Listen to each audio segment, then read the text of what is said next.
Está no ar mais um episódio do Bola Parada, o podcast relativo ao futebol nacional e internacional, na vossa companhia as mesmas três vozes de sempre. Eu, Miguel Peixe, juntamente com o Afonso Pereira e com o João Silva. Colegas, bem-vindos. O Bola Parada que está de volta para falar sobre futebol, depois dessa viagem a Londres, onde andamos a fazer alguns vídeos. Convido-vos desde já a verem o conteúdo que fizemos nas nossas redes sociais, Instagram, TikTok. Vão pesquisar um bocadinho e vejam aquilo que andamos a fazer por Londres. Mas temos muita coisa para falar sobre futebol e por isso é que aqui estamos sentados para voltar a olhar para o futebol português numa semana onde aconteceram muitas coisas, polémicas até, resultados um pouco ali fora da caixa.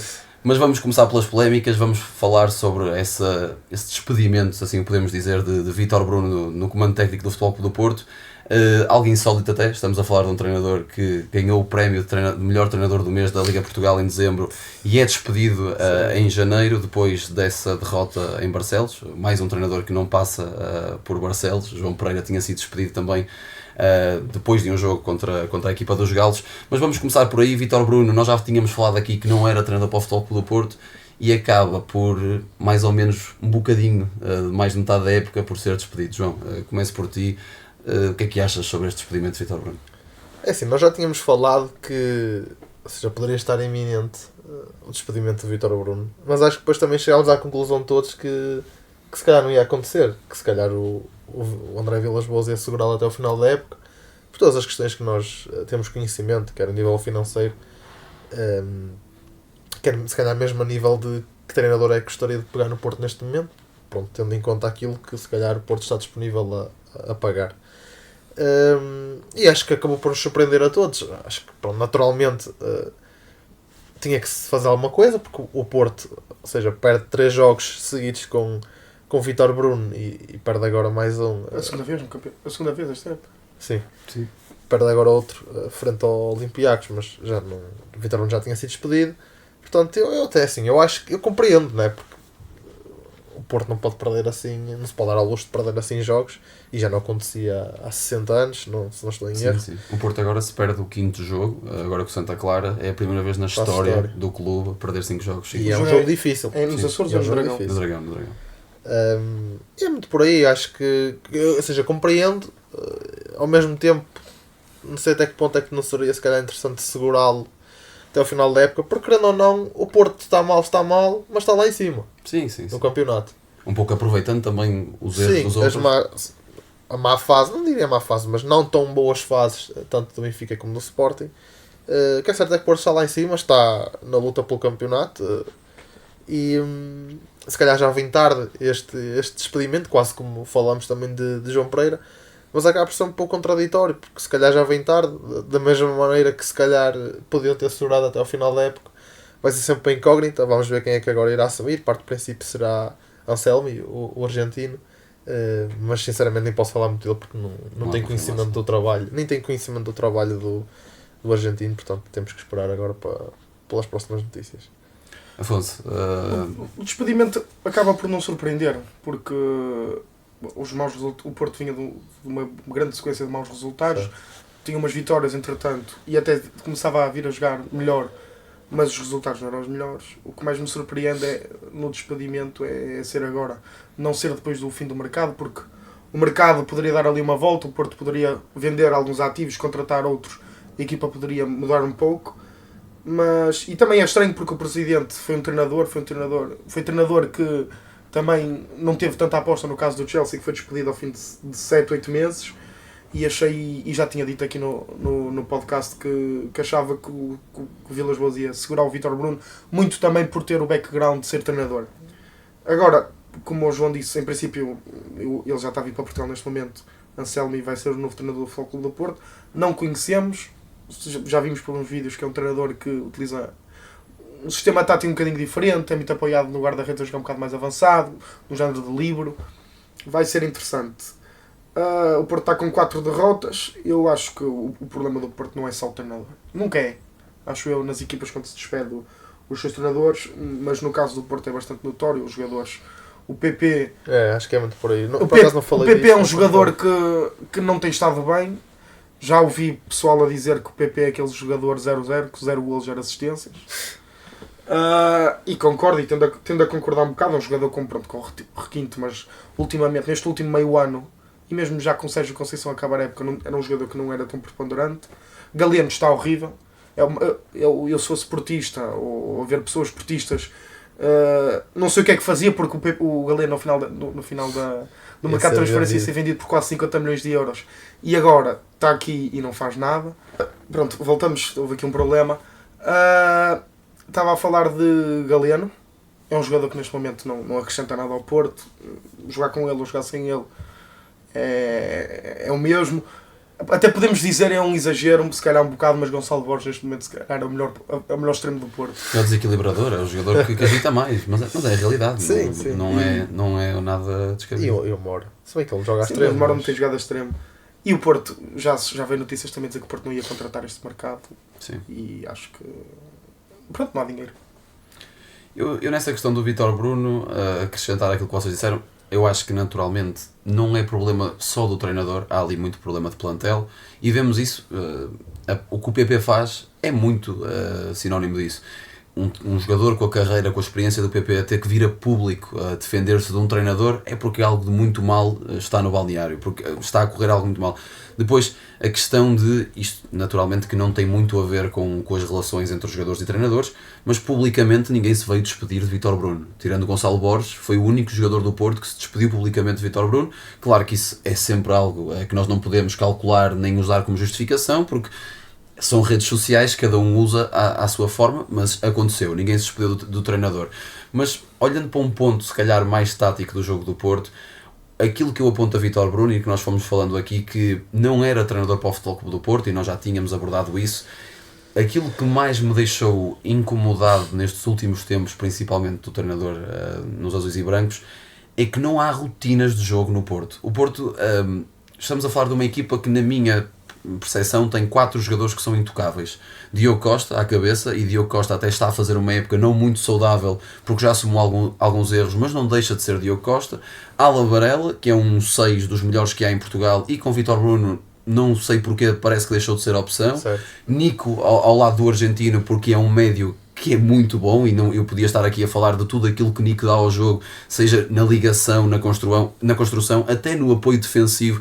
Podia estar aqui muito tempo a falar do espanhol, é um jogador também super preponderante. E Samu, porque é o avançado, faz muitos golos, pode não ter aquele lado mais refinado, aquela técnica mais refinada, mas tem tudo o resto, que é um avançado possante e um avançado forte para a Liga Portuguesa. E com Vítor Bruno, estes 4 intocáveis não eram intocáveis, e a partir daí já é algo que é difícil de analisar.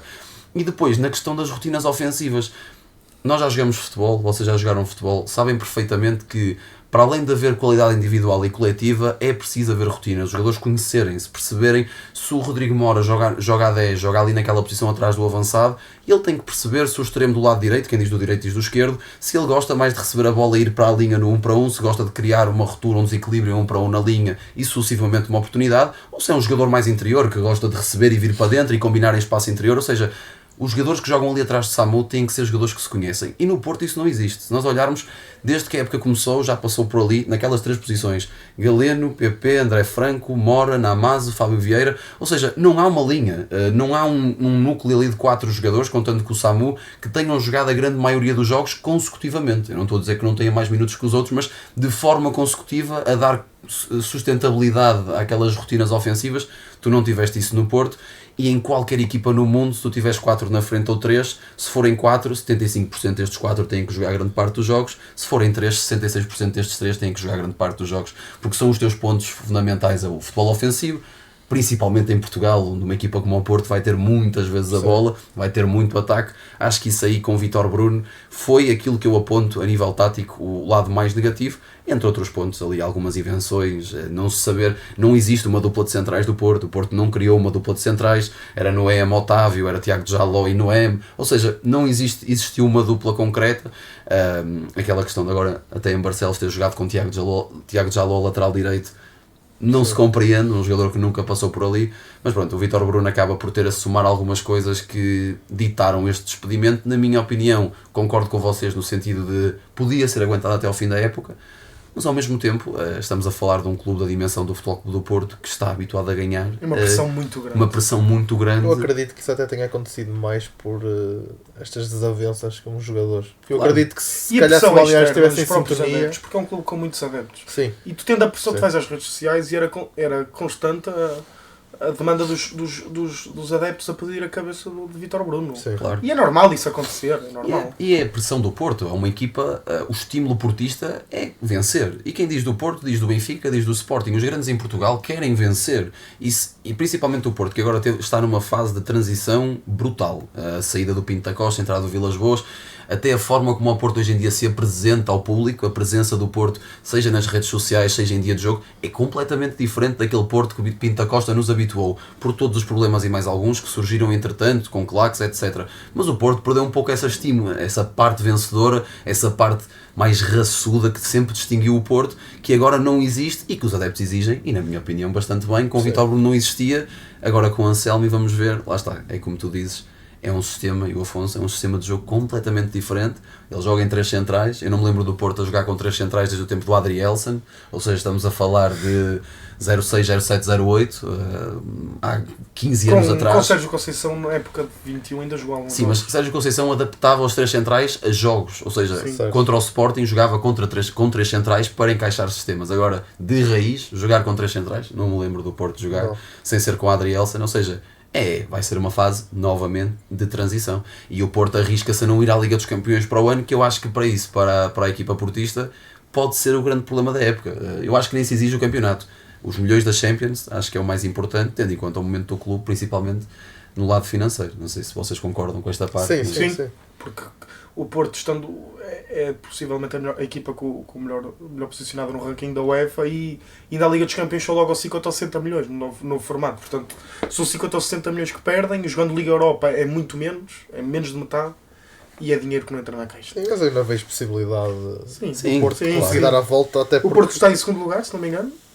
O Porto neste não momento tem perdeu 30, agora. o Porto está com 38 pontos, o Benfica com 40, o Sporting com Está em terceiro 44. lugar, está Sim, perto. mas está ali. Ainda vai receber o Benfica e o Sporting. Eu no até- Dragão. eu acho que é o um Porto fim de tem- semana difícil. tem Casa uma Pia, boa Benfica, Porto, Santa Clara. Eu até acho que o Difícil. Porto tem uma boa equipa. Eu acho que é mais aquela questão dos jogadores estarem em seu rendimento. Sim, sim. Por exemplo, o caso de Fabieira, eu até acho que é inacreditável É inacreditável. o quão fraco ele está neste momento. É inacreditável. Um jogador que eu, pelo menos, acho que todos reconhecemos-lhe um valor enorme. Um jogador com uma capacidade muito boa. Quando sai do Porto e mesmo no primeiro ano do Arsenal, muito importante no Arsenal, a entrar do banco.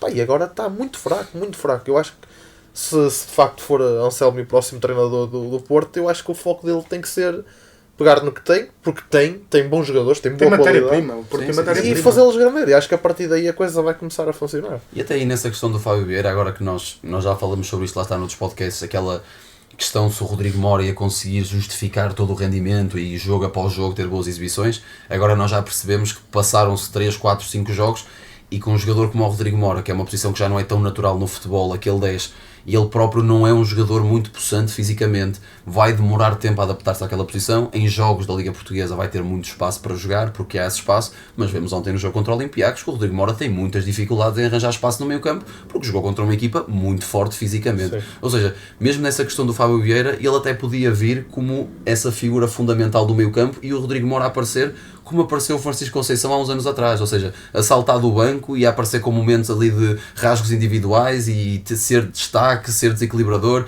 dar ali um ou outro ponto ao Porto em jogos difíceis como a Conceição chegou a dar em muitos momentos.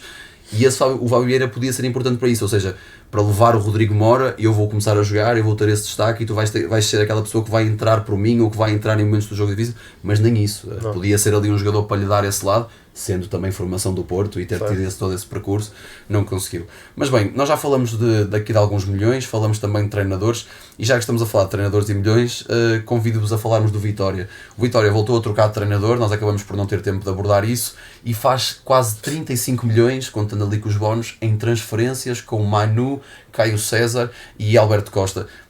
O que é que vocês acham sobre estas vendas do E o Vitória? treinador?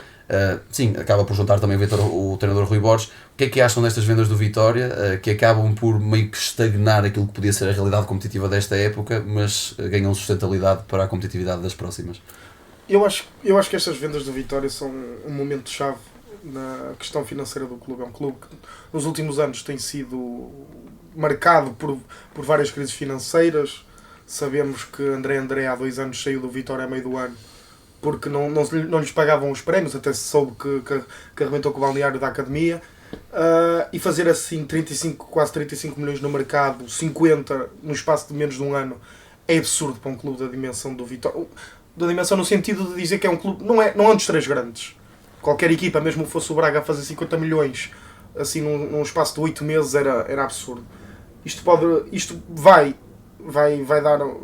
dar uma pujança nas finanças do clube, o que é ótimo. Vai poder contratar melhores jogadores, acredito eu. Já está a contratar, vai buscar o Maro Embaló. Sim, contratou o Van de Félix ao Feirense. O Van de Félix, e em princípio vai buscar também o extremo de Leixões, o Everton. Estas questões do Vitória fazer tanto dinheiro, lá está, é como disse, vai dar pujança ao clube, vai conseguir aguentar as próximas épocas, se calhar fazer bons plantéis, só que também vai ter a parte desportiva vai decair, de certeza, tenho a certeza absoluta, porque são jogadores que saíram com alguma experiência no campeonato português, portanto, o Manu, o próprio Caio César já era a segunda época no Vitória, o Alberto tinha algo poucos jogos, mas já estava enquadrado na equipa e nas ideias do treinador. Mas vamos ver, o Vitória fez uma grande performance na Europa. Como é que vai correr? Ainda não sabemos contra quem vai jogar nos oitavos. O campeonato está um pouco tremido, mas é o que tem sido o Vitória nos últimos tempos. Não, eu acho que é de louvar, como o Afonso já mencionou, é muito dinheiro entrar assim numa janela de transferência nos cofres do clube, e acho que o Vitória tem sido muito isto. É um clube que forma bem, tem uma excelente formação, que vende bem depois, como foi agora o caso do Alberto Costa. Desde o Tapsoba, que vende muito bem. Certo. Nós tínhamos falado a semana passada, no caso há 2 semanas, seria para o Sporting ou para o Brighton, nem para um nem para o outro. A Juventus apareceu. E roubou o português. E faz uma grande janela e ainda está a continuar a fazer. Sim. Porque vai conseguir colmatar estas saídas com jogadores mais baratos, e quem sabe se não podem ser jogadores que naturalmente não farão o mesmo, mas quase. Portanto, para a realidade do Vitória, acho que servem perfeitamente. Acho que é muito por aí. Eu nessa questão do Vitória, eu acho que fico contente, até porque o Vitória é uma equipa, e nós já falamos sobre isso, é uma instituição enorme, com uma massa adepta gigantesca, e faltavam estes milhões ao Vitória para conseguir dar meio que uma ligação entre aquilo que é a grandeza do clube fora do relevado e aquilo que é a realidade competitiva. E muito do que vocês dizem, eu acho que agora contratações até como o Van de Félix é uma boa gestão, e o Vitória neste momento vai ter um desafio à gestão muito grande, porque vai ter que ir buscar jogadores que se calhar não valem tanto no mercado, mas que tenham um potencial de valorização grande. E são novos, que são novos, que possam fazer o mesmo, que possam fazer com os jogadores o mesmo que fizeram com o Mano Silva, por exemplo, que foram buscar ao Feirense e que depois venderam passado não sei quantas épocas, 2-3 épocas, para o Benfica. É isso que o Vitória tem que procurar e conseguir igualar agora com o crescimento do futebol português nos próximos anos, chegar perto do Sporting Clube de Braga a nível institucional, a nível orçamental. É isso que o Vitória tem que procurar, e estes 35 milhões podem ser a grande porta que o Vitória precisa para começar a dar passos largos nas próximas temporadas, com bons jogadores, com bons plantéis, bons treinadores e, como tu falaste, com boas realidades competitivas, principalmente na Europa, onde vão ter agora um grande desafio pela frente na Conference League. Mas bem, vamos passar para o nosso próximo momento do podcast. Vamos aos nossos 3 momentos da semana. Fica desse lado, já voltamos. Bem, estamos de volta, vamos olhar para os nossos 3 momentos da semana. Já sabem, nós escolhemos um momento da última semana competitiva, seja golo, seja desempenho, seja resultado. Escolhemos algo impactante da última semana competitiva e trazemos aqui para o podcast para falarmos um pouco sobre isso. Vamos começar pelo momento do João. João, fala-nos aí um pouco do que nos traz. Portanto, o meu momento acaba por ser uma das mais recentes contratações do City, que foi o Kuzanov, proveniente do Lens da França. Portanto, é um central bastante jovem, com bastante potencial. Não vou estar aqui a dizer maravilhas porque conheço muito pouco dele. E por isso mesmo, quando soube que ele ia para o Manchester City, naturalmente que a equipa de scouting viu algum potencial nele. Então decidi ver assim, os melhores momentos dele, e surpreendo-me quando vejo lances, ou seja, maioritariamente os lances que me aparecem nos melhores momentos dele é só lances de cargas de ombro, de grandes cortes com em que o Kuzanov mostrava a sua forte capacidade física. Muito físico. Muito forte. E depois eu até fiquei surpreendido, porque ele não é... Ou seja, não demonstra ter um grande porte físico. Sim. Até é algo assim magrinho. Baixo. Mas é um jogador com uma capacidade física absurda. E acho que é capaz de se encaixar bem na realidade da Premier League, porque é uma liga bastante física. E os adeptos vão adorar aquele tipo de lances dele... É aquelas entradas à Brexit, como eles costumam chamar, e vai ser engraçado. E trago este momento muito por essa vertente, se calhar, mais lúdica, porque surpreendi-me, porque não conhecia nada do jogador. E quando vejo os lances dele, era só lances, entradas de carrinho absurdas, mas limpas, com cargas de ombro completamente absurdas, em que o jogador andava 3 ou 4 metros. Pronto, é muito por aí, aconselho-vos a ver e acho que vão ficar surpreendidos com a capacidade central. É engraçado até trazeres isso, porque nós, eu não tenho ideia se foi no primeiro ou no segundo episódio que gravamos, falamos sobre isso, sobre o City precisar de reformular o plantel, de trazer novos jogadores, jovens principalmente. Acaba por até limpar agora, fala-se muito da saída do Kyle Walker para o Milan, não, falamos até do Kyle Walker que estava muito ultrapassado e olha, parece que nos ouviram, vão mandar o jogador embora e acabam por se reforçar em posições que precisavam, principalmente no setor defensivo, para além do Kuzanov chegou também o Vítor Reis do Palmeiras. E depois no setor ofensivo, que até me parece que é interessante, porque o City perde Julián Alvarez e parece que falta ali alguém como o Julián Alvarez para dar aquele como o Kun Agüero teve o Gabriel Jesus durante muito tempo, certo. Como o Haaland depois também teve o Gabriel Jesus e depois o Julián Alvarez. Agora faltava ali ao Haaland um segundo avançado para aparecer com impacto também.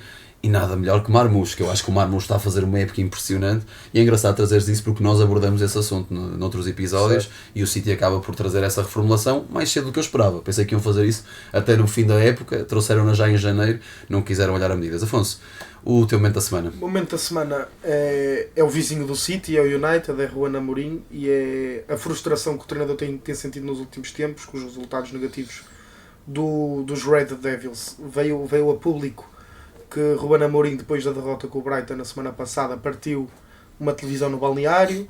A conferência de imprensa do pré-jogo da última quinta-feira para a Liga Europa frente ao Rangers, onde o treinador, junto com o Maguire, confronta um jornalista a dizer que não está nervoso, que está mas sim frustrado, que não é bom para os jogadores ver o treinador frustrado, mas que faz parte do futebol.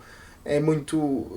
E acaba, o momento da semana acaba por ser isso. A frustração do treinador português em não conseguir ter bons resultados e ter boas exibições na frente dos Red Devils. Eu não compreendo e até vou-vos perguntar, porque nós agora falamos do City. Porquê que não existe isso no United? Não se vê uma reformulação. Estamos em janeiro, tiveste a saída do Antony. Não vês a chegada de jogadores novos. Pela questão financeira. É questão financeira. Não acredito que o United tenha a capacidade financeira do City. Sim, mas o United, o United supostamente agora com a Ineos vem com um grande poder financeiro para as próximas temporadas. Por que não já começar com essa...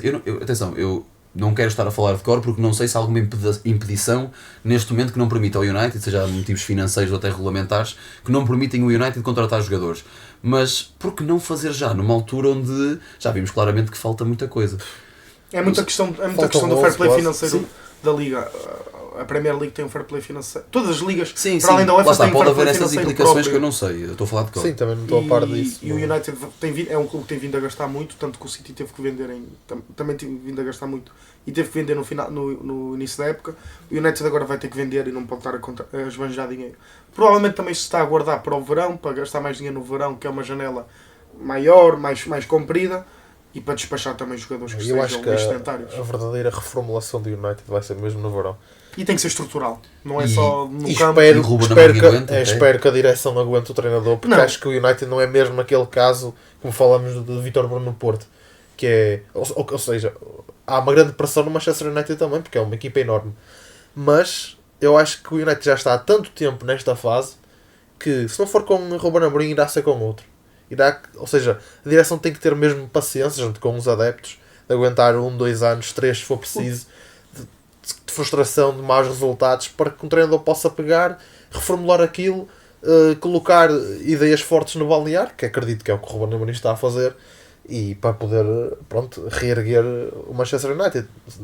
De outra forma, não estou a ver o clube a voltar ao que era antes. Eu não acho que o United não vai despedir o Amorim tão Sim, cedo. eu também acredito Porque é um clube, também que dá acredito tempo aos treinadores. Que me lembro depois da saída de Ferguson, David Moyes, pronto, foi o que teve menos tempo, teve um ano, mas cumpriu o ano e não levou a equipa sequer à Liga Europa. Sim, sim. Van Gaal teve 2 anos, Mourinho teve 2 anos e meio, só se calhar 2 anos e meio, e agora Ten teve 2 anos, quase 3. Sim. Portanto, vão dar tempo ao treinador, isso é 90% garantido. Mas o problema é estrutural. Sim. E os jogadores claro. também é dos plantéis mais fracos que o United tem nos últimos anos. O Ruben Amorim até diz que é a equipa mais fraca da história do Manchester United. Se é assim ou não sei, mas... Mas eu mesmo assim, com essa questão toda, eu fico sempre muito... Porque nós olhamos para o 11 do United e temos ali um André Onana que passou pelo Inter, foi uma final de Champions, tens o Matias de Ligt, Ajax, Bayern, Juventus, tens o Mazraoui que também jogou no Bayern, tens uma série de jogadores, o Gart, Sporting, PSG, Bruno Fernandes com uma carreira vasta, Casemiro, Diogo Dalot que também está há muitos anos em Inglaterra, com o Milan à mistura ali no meio da carreira. Ou seja, eu acho que eu fico um pouco incrédulo porque eles, ok, eu percebo que o plantel, as opções não sejam muito profundas, mas não acho que seja tudo isso. Eu pelo menos olho muito para isso. Problemas muito fortes. Acho que existem problemas estruturais, acho que naturalmente que a mudança tática também é muito forte. Tu do nada, a meio de uma temporada, passar a jogar de uma forma para outra completamente diferente, vai ser muito difícil em qualquer clube, em qualquer contexto. Mas o United não deixa de ter jogadores. Eu vejo, por exemplo, ontem o jogo do Manchester United com o Rangers. É um jogo em que o Manchester United domina a grande parte das hostilidades, mas falha tantos golos cantados. Isso falta um avançado em condições. Tantos golos, é central, é surreal. Eu não concordo muito com isso, faltar um avançado de gol. Porque eu acho que o Højlund é um bom avançado. Há que dar tempo ao tempo. Tem 20 anos, 21. Sim, mas não... Ele marcava golos na Série A. Não, ele é bom, mas eu olho para ele e não vejo um avançado à Manchester United. Ou seja, eu para mim... Lá está, o United habituou-nos assim. Na nossa geração vimos o United a vencer a Liga dos Campeões, por exemplo, em que o United tinha das melhores equipas do mundo. Ou seja, o avançado do United, tivemos Van Persie, Rooney, Ronaldo, Tevez, Berbatov. Ou seja, exatamente o Ibrahimovic. Nós desde sempre vimos o Manchester United, nomeadamente com avançados de alto calibre. E agora de repente vês um Zirkzee e um Højlund. Eu acho que é curto. O próprio Cavani, que lá esteve nos últimos anos. Teve um ano e faz uma boa época. Faz uma época. O United só cai em avançados quando aparece o Højlund e o Zirkzee. Até lá o United continua a ter excelentes avançados, bons jogadores na frente. E o Martial tinha algumas épocas em que conseguia até fazer alguns golos, nomeadamente na sua época de estreia. O Rashford, um bocado mais inconstante, mas é bom jogador. Ou seja, lá está, estamos a chegar àquilo que eu estava a dizer, é difícil compreender, porque lá está, porque o próprio Højlund e os Zirkzee bem muito bem rotulados, como tu dizes, os jogadores que na Série A marcaram muitos golos, Atalanta e Bolonha, muitos golos nas épocas em questão, por isso é que é difícil também nós olharmos para isso e eu não compreendo porque, ok, a equipa joga mal, mas não há assim soluções, são jogadores experientes, são jogadores com boas carreiras, com boas performances noutras realidades, por isso é muito estranho, tudo aquilo é muito estranho. Lá está, como vocês dizem, problemas estruturais, nós acho que já falamos sobre isto aqui, o Cristiano Ronaldo não vinha a público falar de um clube como o Manchester United como veio, se não houvesse ali muitos problemas. O próprio Roy Keane, exatamente. A maior figura a nível de capitão do Manchester United aponta isso, portanto... Sim. Acho que isso confirma o momento do United. Eu, para dar o meu momento final e para passarmos aqui à frente, não tenho tantas coisas para falar sobre, é elogiar a exibição de Álvaro Carreras contra o Barcelona. Está a fazer uma época impressionante no Benfica, um jogador que a época passada teve até alguma dificuldade a conseguir integrar-se no grupo dos encarnados, mas que foi crescendo depois com o tempo, com a regularidade competitiva e que agora está numa forma impressionante. O jogo que faz contra o Barcelona, vamos falar de capítulos defensivos com Lamine Yamal, podemos falar, e a forma como anulou o prodígio espanhol, mas no capítulo ofensivo, impressionante.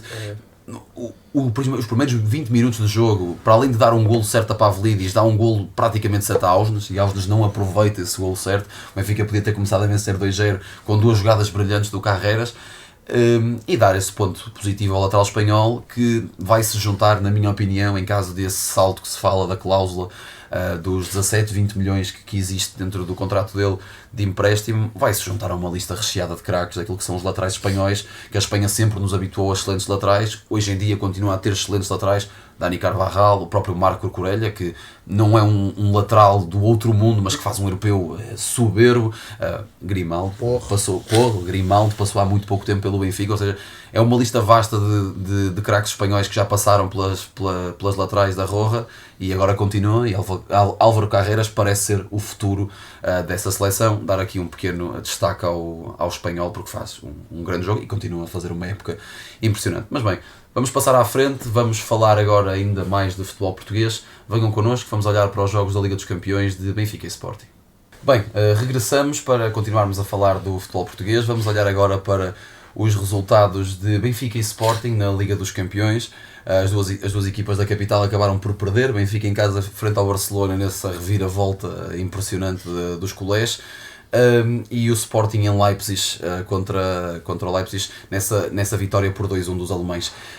Comecemos pelo Benfica, uma reviravolta que acaba por ficar marcada ali com alguma polémica, principalmente na arbitragem. João, o Benfica, um justo perdedor, acabou por adormecer, ou o que é que aconteceu? Não, acho que é mais a segunda opção. Acho que acabou por adormecer um bocado. Acho que estava um resultado seguríssimo para o Benfica conseguir segurar e não conseguiu.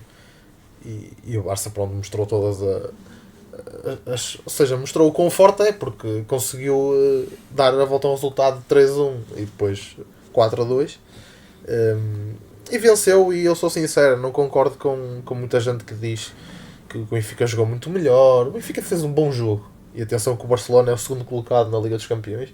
Portanto, não é um Barcelona, por exemplo, o Barcelona que levou 3 do Benfica há coisa de 3 ou 4 anos com o Jorge Jesus. Muito diferente. Muito diferente. É um Barcelona fortíssimo, um Barcelona que humilhou o Real Madrid duas vezes este ano. Exatamente. Mas há cerca de uma semana e meia, 2 semanas. É um Barcelona fortíssimo, e o Benfica faz um grande jogo. Acho que é de louvar o jogo que o Benfica faz. Consegue-se bater muito bem com uma grande equipa, mas também acho que o Benfica estava a ter a estrelinha do jogo. Sim. Eu acho que o único gol decente do Benfica é o primeiro, que é uma boa jogada, porque depois aquele lance do Szczesny e do Baldé é uma oferta. Sim. Depois é um penalti, que para mim não é penalti nenhum, mas pronto, o árbitro assim o decidiu. Grande passe de Orsnes, se foi propositado, foi um grande passe. E depois o quarto gol é um autogol do Ronaldo Araújo. Portanto, o Benfica só faz um gol decente. E pronto, o penalti também tem que ser convertido, não é só ao ser marcado que é logo o gol. Mas pronto, o Benfica só faz um gol decente. E até mesmo os golos do Barça são caricatos. Aquele do Rafinha, que quando eu estava a ver o jogo parti-me a rir, porque nunca tinha visto aquilo. O Trubin tenta sair a jogar, ou um passe não tão longo, a média altura, bate na cabeça do Rafinha e vai lá dentro. Mas aí achas que é azar do Trubin ou é muita qualidade do Rafinha? Que o Rafinha não. É um azar, é um azar. Mas o Rafinha vira a cabeça para aquele sítio. A bola bem, o Rafinha faz assim. O Rafinha afastou a cabeça para não lhe doer tanto. Não, o Rafinha faz movimento de cabeceamento. Tu vês no lance, viste de costas, o Rafinha vê a bola a vir e faz assim. Eu acredito que ele possa ter a intenção de meter lá. É impressionante. Ele pode ter essa intenção, mas acho que tem muita sorte, porque ela bate-lhe ali. E ele por acaso está virado para a baliza e um guarda-redes aliviar e a bola acertar mesmo na cabeça do avançado. Foi surreal. E vi muitos adeptos a criticar o Trubin. Acho que é ridículo. Porque um guarda-redes todo também faz um bom jogo, na minha opinião. E que já salvou o Benfica inúmeras vezes. Mas faz um bom jogo. Ultimamente tem metido alguns erros. Acho que é um jogo marcado pelos erros dos guarda-redes. Sim. Não há dúvidas. Não, foi um jogo que no geral só há 2 golos decentes. O do Rafinha é um bom golo, também tortou ali o Carreras e finalizou muito bem. E de resto também foi penaltis, foi o lance... 2 penaltis de Lewandowski. Foi aquele lance do Rafinha que não lembra a ninguém. E o quinto gol... Foi 2 do Rafinha, 2 do Lewandowski e foi do... O quarto gol do Eric Garcia. Sim, de cabeça. Estava-me a esquecer. Nem é o gol de cabeça, é o passe do Pedri. Foi um bom cruzamento e do Pedri é surreal. Estava-me a esquecer desse gol, foi um bom gol. Aliás, até é capaz de ter sido o melhor gol da noite. Sim. E pronto, depois o gol do Rafinha... O primeiro, a jogada do Carreras fica... O primeiro gol... E o gol do Rafinha, o último também. É um excelente. Foi um excelente gol. O passe do Ferran Torres também excelente. A forma como ele alivia para a frente e ele só olha assim... Pelo canto do olho, vê o Rafinha, lança logo o esférico para a frente. Certo. E o Rafinha corta para dentro e depois mete a bola no primeiro posto, que é do guarda-redes. E o Carreras também, pronto, já tínhamos falado disso, faz um excelente jogo. Sim. É um lateral absurdo. Acredito que o Benfica, quando o blindou, entre aspas, com esta cláusula, não estava nada à espera que ele desse este salto, porque esta cláusula é baixíssima. São muito baixos, são apáticos. Muito aquém das expectativas, os primeiros 6 meses dele. Certo. mas está-se a mostrar uma cláusula baixíssima e o Benfica vai de certeza ter problemas com isso no futuro. Mas pronto, para finalizar esta questão do jogo, falaste daquela questão da arbitragem.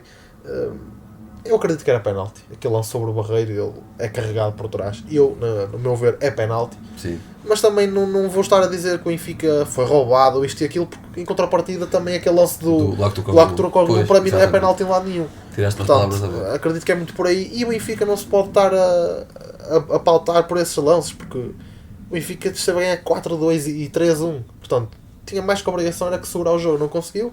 Também não vou crucificar, porque o Barcelona é o Barcelona e tem um ataque fortíssimo. Só não foi mais forte porque o Carreras foi muito forte e conseguiu anular o Yamal, porque senão ia ser mais difícil. Mas é muito por aí. Acho que, para ser sincero, acho que o empate era o resultado mais justo, porque o Benfica jogou muito bem e o Barcelona também joga bem, tanto é que deu a volta. Sim. Mas também não acho que seja um resultado fora do normal. O Barcelona, pronto, conseguiu marcar 5 vezes, o Benfica marcou 4, ficou 5-4, ganhou o jogo Barcelona. Eu concordo ao futebol. Eu concordo em quase tudo o que tu dizes, exceto na parte que o Benfica tinha obrigação de segurar um 4-2. Eu percebo isso. A obrigação é mais pela diferença, ou seja, mas estás a ganhar 4-2, se não me engano, o 4-3 surge já a partir dos 70. Sim, foi. Sim. Portanto, já era numa fase quase terminal do jogo. Acho que o Benfica, tendo em conta estes fatores, pronto, não vou dizer a obrigação, se calhar também não estive bem ao dizer isso, retiro o que disse, mas pá, tudo indicava que o Benfica ia ganhar o jogo, não é? Mas também estamos a falar, para mim, do melhor Barcelona pós 18-19. Sim, pós-Messi é o melhor Barcelona. É o melhor porque é uma equipa cheia de craques que joga muito bem à bola. E é uma coisa que me deixa impressionado, que é a facilidade com que o Barcelona cria. Ofensivamente, no último terço, em 2-3 toques o Barcelona cria uma oportunidade para pegar. É impressionante. Não precisam de grandes... às vezes nem é o Yamal que passa por 2 ou 3. Não, é o Yamal que combina com um, combina um outro, vem buscar um, vem buscar outro. No fim do jogo, o Benfica via-se que estava ali completamente assoberbado com os ataques do Barcelona. O Benfica não se conseguiu segurar. E pronto, é compreensível. Eu aí até lanço uma questão e pergunto-vos, porque eu até vi gente a falar sobre isto. O Benfica começa a partida e eu não quero ser induzido em erro, ajuda-me, com o Schlandrup de um lado e sem Di Maria do outro, que não me lembro quem é. O Turkoglu do outro lado, joga com os dois.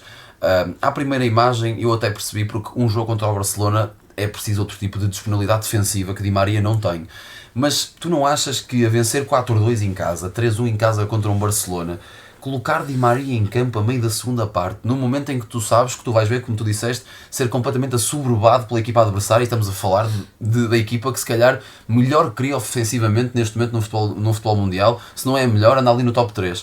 Não achas que é demasiado arriscado meter Di Maria no momento do jogo? Era assim tão necessário? O Benfica precisava tanto de Di Maria num jogo daqueles? Porque não criar um plano estratégico defensivo? Eu acho que o Benfica queria ter a bola.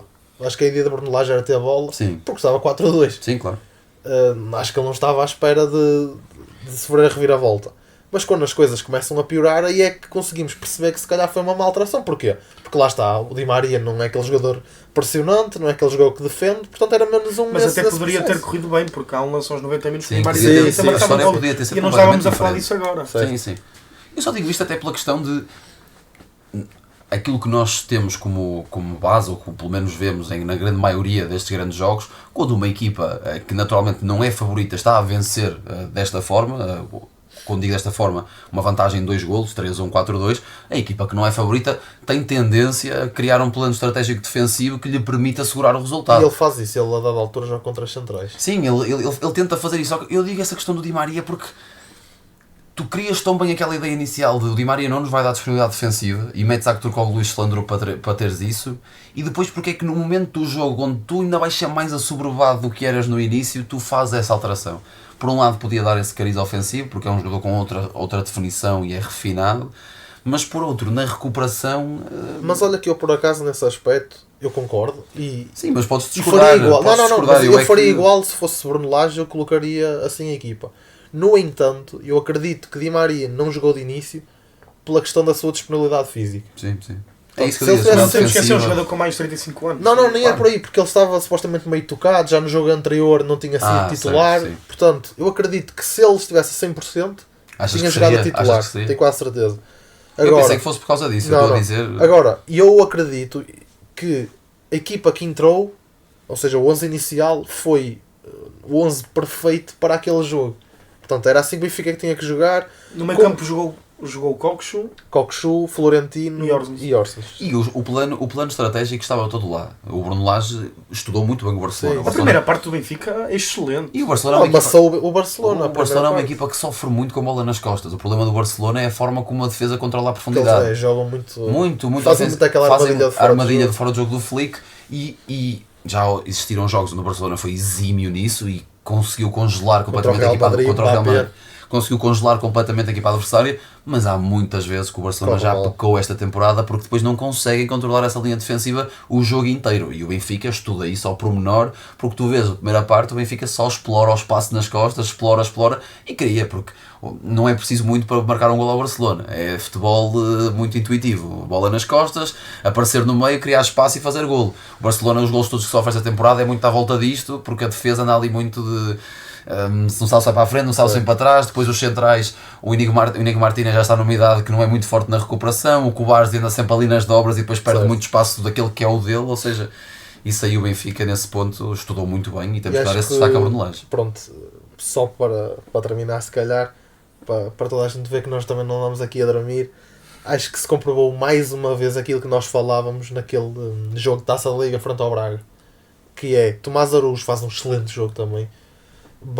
Até digamos que deve ser muito difícil para o Bruno Lage decidir, porque entrou bem também, é um excelente jogador, mas Tomás Araújo está a fazer grandes jogos ali lateral direito, consegue dar aquela disponibilidade ao Carreiras na frente e Sheldrup está a jogar muito, o menino. O Benfica acho que encontrou se calhar o melhor sistema agora. E esteve a isto de sair do Sheldrup neste mercado. E nós neste momento é titular e podemos dizer que é titular indiscutível. E nós falámos disso no jogo frente ao Braga, dissemos que possivelmente seria o melhor sistema para o Benfica jogar e está-se a comprovar, porque Bruno Lage nunca mais, desde esse jogo, a linha de 4 foi sempre a mesma. E António Silva também está a voltar. Vamos ver, só está a voltar a bons jogos. O Tomás Araújo está a fazer uma... Falaste do Tomás Araújo, é impressionante. E para lateral, e aquilo que dá a equipa como lateral é muito bom. É muito bom. E depois dá isso ao Carreiras. Sim. Solta o Carreiras no campo. Mas bem, já falamos do Benfica, vamos agora passar para o outro lado da segunda circular. O Sporting também jogou na Liga dos Campeões, ao contrário dos encarnados, jogou fora de casa, em Leipzig, perde 2-1, um jogo parece-me muito difícil para os Leões, que só parecem ter acordado quando entra o inevitável Vítor Gyökeres. Não sei se queres começar tu, Afonso, por esta parte. Posso começar, eu não acabei por ver muito o Sporting, acompanhei mais a segunda parte. Sem dúvida que o Sporting é outro com Vítor Gyökeres, apesar de Arder ter qualidade e ter apenas 19 anos e ter muita qualidade. Sem dúvida que Vítor Gyökeres é um jogador preponderante e tem que ser sempre titular, mesmo estando com menos uma perna. Sim. O jogador entra e o Sporting marca logo, passado 5 minutos, se não me engano, e só que depois decai defensivamente, não teve bem. Santos Justo mete água no primeiro golo, e depois o jogador, até se não me engano, sai lesionado, e o Sporting não foi constante. Eu acho que passa muito por o Sporting não ter sido constante no jogo, e depois um ataque que, apesar de ter 0 pontos, um ataque com Sesco, com o próprio Poulsen, que já está há muitos anos no Leipzig, é complicado quando a defesa não está... Xavi Simons. A equipa do Leipzig ofensivamente. É complicado quando jogas contra avançados muito fortes fisicamente, e sendo a defesa do Sporting só o Diomande é que tem um caparro assim maior, fica complicado, e são jogadores muito de bolas. A classificação do Leipzig em nada transparece aquilo que é a qualidade da equipa. Mas ainda assim acho que o Sporting era favorito para vencer a partida, eu acredito. Acho que o Sporting nem faz um mau jogo. Não. Acho que o Sporting também teve aquela, se calhar, sorte do jogo. Ao contrário do que o Afonso diz, eu até acho que Arder fez um excelente jogo. Eu acredito. Eu acho que é um avançado que é jovem, é normal que ele vá falhar, mas ele tem golo. Muito. Porque se nós formos a ver, ele remata de qualquer lado. Ele quer rematar. Ele às vezes até pode dar aquela sensação de ser mais egoísta, ou se calhar tinha uma opção. Mas isso faz parte da irreverência. Um menino com 19 anos, ponta de lança, quer marcar golos. Eu acho que ele faz um bom jogo. Ele tentou muitas vezes. É um jogador que tem muita disponibilidade física também, mas é normal que ele vai estar sempre na sombra do Gyökeres, porque é uma máquina. E entra e faz um golo pelo tamanho. Pode parecer um golo normal, mas não. É um golo brutal. Não é só, ele está atrás. Ele está atrás, supostamente lesionado, ou não a 100%. Está atrás consegue dar uma passada para o pé esquerdo e finaliza. E coloca no ângulo do poste dele. É impressionante. Não, o guarda-redes sim, ainda toca, ainda toca. Não, eu quando digo a intenção é tentar colocá-la no ângulo do lado dele. Não, é um bom golo e acho que é muito por aí que Harder, se calhar, enquanto Gyökeres não sair, se calhar não sairá, ou seja, afirmar tanto, porque vai estar sempre na sombra, mas eu acredito que ele é mesmo um excelente avançado. Provavelmente para o ano é o ponta-lança titular do Sporting. E eu acho que o Sporting tem mesmo ali um excelente avançado para o futuro. Acredito. Sim, um bom substituto. Acredito que sim. Eu concordo contigo na questão de o Sporting não joga mal, e aliás o Sporting entra melhor no jogo com o Leipzig. Cria melhor, os primeiros 10 minutos, 15 minutos são do Sporting. Mas o Leipzig foi muito, como é que podemos dizer isto? Aproveitou aquilo que conseguiu criar. Quando criou, quando conseguiu incomodar o Sporting na defesa do Sporting, ou seja, ofensivamente, criou e fez golo. Agora, é um jogo que à primeira vista, aquilo que eu vi deixa-me um pouco, como tu dizes, um Sporting muito inconstante. Parece-me com muitos períodos altos e baixos durante a partida. Tanto estava 10 minutos muito por cima, como estava outros 5 dentro da área, como depois tinha ali muita batalha a meio campo. E é nessa questão do Harder, eu compreendo e concordo, é um avançado com um talento e um potencial enorme, só que depois eu acho que o Sporting neste momento, essa questão do chuta-chuta, quando tu tens um Trincão, um Giovanni Kenda e um próprio Jenny Katama a jogar contigo, tu tens que ser um pouco mais solidário e tens que ligar mais o jogo, tens que apoiar mais. E o Harder há muitas vezes que apoia o jogo, mas há muitas outras vezes em que apoia o jogo e vira-se para rematar. E com Vitor Gyökeres, mal Vitor Gyökeres entra, tu sentes uma diferença absurda na forma como ele recebe e devolve, e como joga com um pé e com o outro, como vai um lado e o outro, procura a profundidade. Isso é a grande diferença entre os dois, e tu vês que o Sporting só começa a andar para a frente quando o Vitor Gyökeres aparece, porque não estou a dizer que com o Harder não andasse, mas acho que o estilo... Acho que o Harder vem buscar mais e o Gyökeres dá mais aquela profundidade. O Gyökeres dá um pouco de tudo, o Harder anda ali, o Harder é aquela coisa, é um jogador de rupturas, e tu vês isso até com o Rio Ave no fim de semana, a quantidade de oportunidades que o Harder tem para fazer golo é tudo à volta das rupturas que ele cria sozinho, e isso é que é o interessante nele, é com 19 anos a leitura e a inteligência posicional que ele tem na forma como ataca ao espaço. Agora, em jogos nesta exigência é mais difícil, porque houve lances naquele jogo que eu vi que podia ter havido outro género de criação ofensiva e não houve, porque o Harder decidiu dar 2 passos e chutar a bola e o lance perdeu-se, da mesma forma que aconteceu com o Sesco, que é um talento surreal, e que há lá uma jogada em que o Sesco também tenta mandar um bilhete do meio da rua, numa jogada muito perigosa para o Leipzig, em que ele decide chutar e não quis ser solidário, como dizes. É um craque, um jogador de enorme qualidade. Não só, vocês falaram ali, eu também realço ali o Seawold no meio campo. O Niklas Seawold é um jogador brutal. O Leipzig tem uma equipa e está bastante bem na Bundesliga. É a melhor defesa em nível de campeonatos, é a melhor defesa da Europa. Anda ali pelos lugares cimeiros. E atenção, até achei que iam querer rolar algumas peças, porque há um jogo frente ao Leverkusen neste fim de semana, e um jogo bastante complicado. Estamos a falar de 2 equipas que estão na luta direta pelo topo da Bundesliga, mais o Leverkusen, até que neste momento que o Bayern de Munique não... E Raum faz um excelente jogo, também beneficiou de se calhar de um mau jogo da Fresneda, que acho que é ali uma limitação do Sporting. O Sporting neste momento tem os laterais que são uma limitação, principalmente o lado direito com o Ricardo Gaio. Mas até conseguiu encontrar uma boa alternativa ali para o meio campo, que foi o caso de Debast. E fez um bom jogo. 2 bons jogos ali no meio. Jogos, sim. E Ricardo Gaio é anticompetitivo. Um jogador profissional falhar no pé de apoio num momento daqueles não pode acontecer. Por muito que Ricardo Gaio até não depois peque noutras coisas, não podes. Uma bola passar por um guarda-redes e tu falhas o teu pé de apoio para conseguir aliviar um lance. Pois. Acaba por ser a segunda vez desta temporada que os Leões perdem pontos por causa de Ricardo Gaio. Não digo que é por causa dele, mas está em erros que estão indiretamente ligados a ele. Está relacionado com ele, certo. Mas bem, voltaremos para a semana para ver como é que isto ficou, porque as equipas vão jogar esse último jogo nas competições europeias, seja o Sporting e o Benfica na Champions, seja o Porto na Liga Europa. Vamos ver como é que isso vai ficar. Da nossa parte vai ser tudo. Já sabem, podem acompanhar-nos em todas as redes sociais, TikTok, Instagram, Twitter. Aproveitem para ver o conteúdo que também acabamos por fazer por Londres. Da nossa parte vai ser tudo. Um abraço, até para a semana.